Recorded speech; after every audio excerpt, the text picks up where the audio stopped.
Assalamualaikum warahmatullahi wabarakatuh. Halo teman-teman semuanya, perkenalkan saya Afidah Nurliza dengan NIM 240208156. Saya Nailata dengan NIM 240208008. Saya Aisyah Saryawulandudya dengan NIM 24020808006. Saya Alga Maidal Husna dengan NIM 24020808006. Baik teman-teman, di sini kami akan membahas tentang apa itu gagal ginjal kronis beserta dengan asuhan keperawatan yang diampu oleh Bapak Endra Kartiko.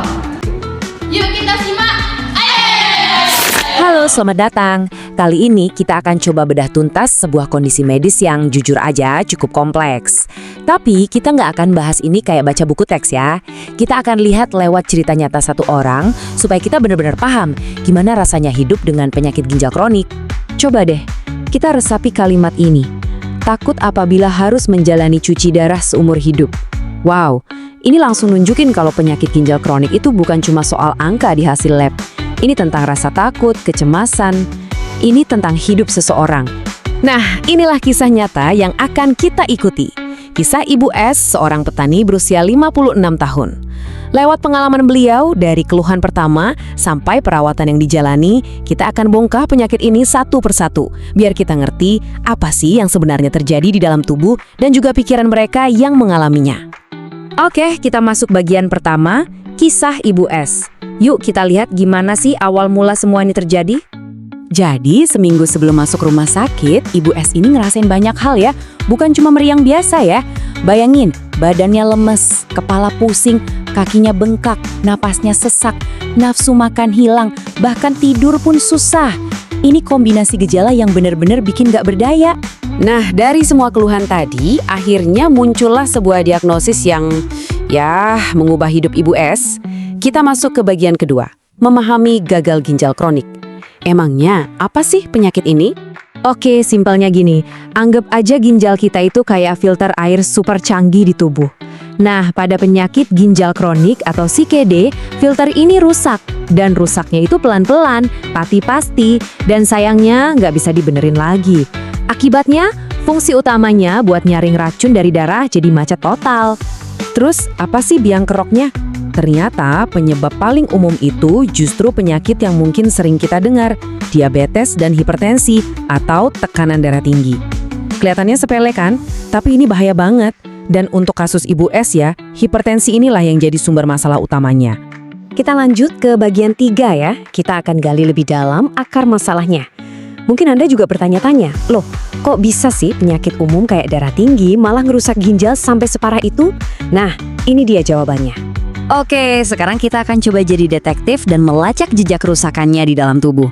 Ini penting banget karena proses ini seringnya terjadi diam-diam, nggak kerasa selama bertahun-tahun. Ini benar-benar kayak efek domino yang mengerikan. Awalnya dari hipertensi yang ngerusak pembuluh darah super kecil di ginjal. Terus, unit penyaringnya, namanya nefron, mulai pada rontok. Nah, tubuh kita kan pintar, jadi nefron yang masih sehat kerja rodi buat nutupin kekurangan. Tapi, ironisnya, kerja ekstra ini justru bikin mereka cepat capek dan ikut rusak juga. Akhirnya, boom, fungsi ginjal anjlok, racun numpuk di darah, dan muncullah semua gejala yang dirasain Ibu tadi. Lanjut ke bagian 4. Nah, setelah tahu proses kerusakan di dapur tubuh, sekarang kita lihat gimana dampaknya di dunia nyata. Gimana kerusakan internal ini muncul sebagai gejala yang bisa kita lihat dan data yang bisa kita ukur dari kasus Ibu S. Slide ini keren banget karena nunjukin gimana keluhan pasien itu bukan sekedar curhat. Apa yang dirasakan Ibu S itu langsung jadi data medis. Dia bilang kaki saya bengkak, sesak napas. Di dunia medis itu namanya hipervolemia atau kelebihan cairan. Dia bilang saya takut dan cemas. Itu diagnosisnya ansietas. Kelihatan kan hubungannya? Kalau tadi dari omongan, sekarang buktinya dari data. Hasil tes darahnya nggak bisa bohong. Angka kreatinin dan BUN-nya Ibu S ini loncat jauh banget dari batas normal. Ini tuh kayak lampu merah darurat yang nunjukin kalau filter ginjalnya udah bener-bener nggak sanggup lagi ngebersihin sampah dari darah. Jadi, dari semua keluhan dan data tadi, tim perawat akhirnya ngerangkum ada 5 masalah utama yang harus segera diatasi. Ada masalah fisik kayak napasnya yang berat dan cairan numpuk, tapi juga ada masalah psikis yaitu kecemasannya. Semuanya penting. Oke, kita masuk ke bagian yang paling ditunggu-tunggu, bagian 5, rencana perawatannya. Setelah tahu masalahnya segitu banyak, pertanyaannya sekarang terus gimana cara nanganinnya? Apa yang bisa dilakuin? Yang paling pertama dan utama harus banget diatasi adalah soal pernapasannya. Bayangin, napasnya sampai 28 kali per menit. Itu cepet banget, jauh di atas normal. Ini kondisi gawat darurat yang harus ditangani saat itu juga. Tindakannya apa? Pertama, pantau terus frekuensi napas dan kadar oksigennya. Nggak boleh lengah. Terus langsung kasih bantuan oksigen. Tujuannya simpel, buat ngeringanin kerja tubuhnya dan mastiin semua organ vital dapat pasokan oksigen yang cukup. Selain fisik, ada satu hal lagi yang sama-sama penting, mental. Rasa cemas dan takut yang dialami Ibu S itu nggak bisa dianggap remeh. Bayangan harus cuci darah seumur hidup itu bisa sama beratnya, bahkan lebih daripada sesak nafas sekalipun. Nah, untuk ini pendekatannya lebih ke dukungan emosional. Tim medis mencoba mengidentifikasi apa sih yang bikin beliau cemas, terus coba nemenin biar beliau merasa aman. Mereka juga ngajak diskusi soal rencana ke depan yang realistis, ngajarin teknik relaksasi, dan yang paling penting, ngajak keluarga untuk selalu ada di sampingnya. Lalu gimana hasilnya? Ternyata ini bukan cerita yang selesai dalam satu malam. Evaluasinya menunjukkan kalau masalah-masalah tadi belum sepenuhnya beres.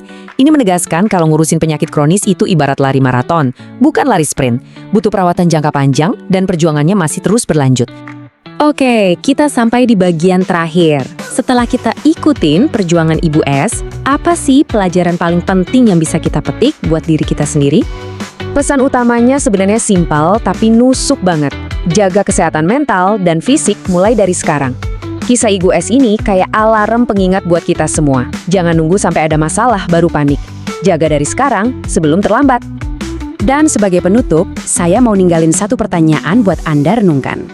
Setelah dengar cerita ini, coba pikirin. Apa satu kebiasaan kecil aja yang bisa Anda ubah mulai hari ini? Mungkin mulai cek tensi, ngurangin garam dikit, atau sekedar lebih dengerin sinyal dari tubuh Anda. Satu hal kecil hari ini untuk kesehatan ginjal dan tubuh Anda di masa depan.